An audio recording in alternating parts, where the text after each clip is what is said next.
There are over 4,000 religions on Earth right now. 4,000. Most of us grow up thinking there's basically one right way to see the big questions.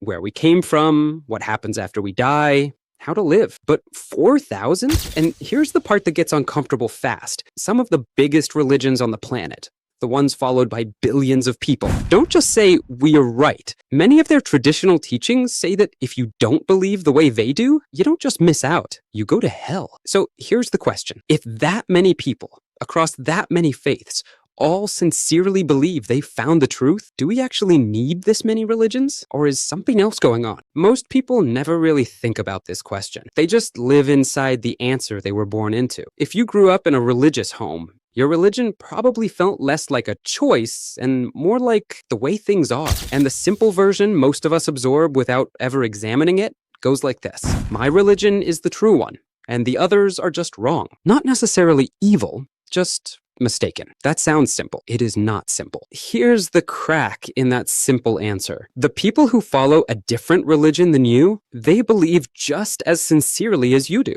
Some of them have studied their faith their entire lives. Some have given up comfort, safety, even their lives for it. So if belief alone made you right, everyone would be right, which can't be true because these religions often say completely opposite things, which means I believe it strongly can't be the thing that settles it. Something else has to. And that's where it gets genuinely hard. Not just for people looking in from the outside, but for believers themselves. Let's start with the position a lot of people find the harshest at first. The idea that one religion is true, and following a different one, or none, leads somewhere bad. Before you write this off as cruel, hear the reasoning behind it.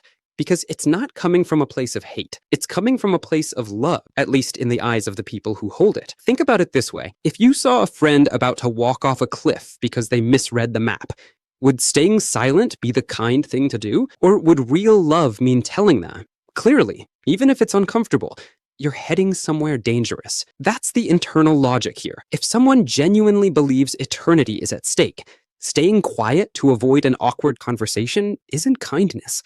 It's abandonment. Under this view, telling someone hard truths is actually one of the most loving things you can do. Now, here's the other side. And it's not just anything goes. It's a serious position too. Some thinkers, including respected theologians inside these very religions, ask a different question. What if God, or truth, or however you frame it, is bigger than any one group's full understanding of it? Under this view, sincere seekers in any tradition might be reaching toward the same truth from different angles, like several people describing the same mountain from different sides of the valley. They don't see identical things, but they might all be looking at something real. This isn't a lazy, everyone's right, nothing matters position. It takes just as much thought. Maybe more, because it has to explain why traditions that flatly disagree with each other could still be circling something true. People who hold this view aren't dodging the hard question. They're answering it differently. So here's where these two views genuinely collide, and neither side is being lazy about it. One side says,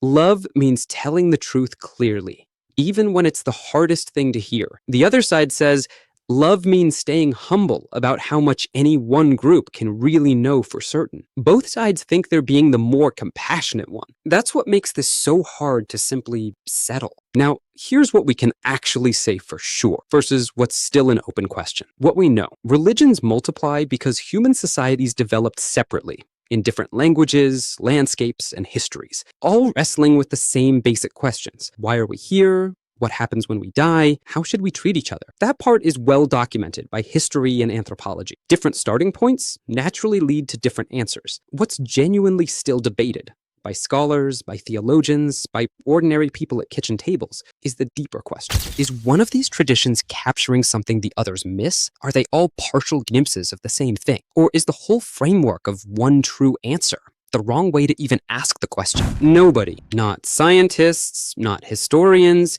not the most respected religious scholars alive, can hand you a final, provable answer to that. It's not a knowledge gap waiting to be closed. It's a genuinely different kind of question. So, back to where we started. 4,000 religions. Some of them saying quite seriously that getting this wrong has consequences that outlast this life. Maybe that number should shrink if one group really has found the one true answer. Or maybe 4,000 different attempts at the same impossible question is exactly what you'd expect from a species trying to make sense of something too big to fully grasp. Which one do you think it is? I'm not telling you.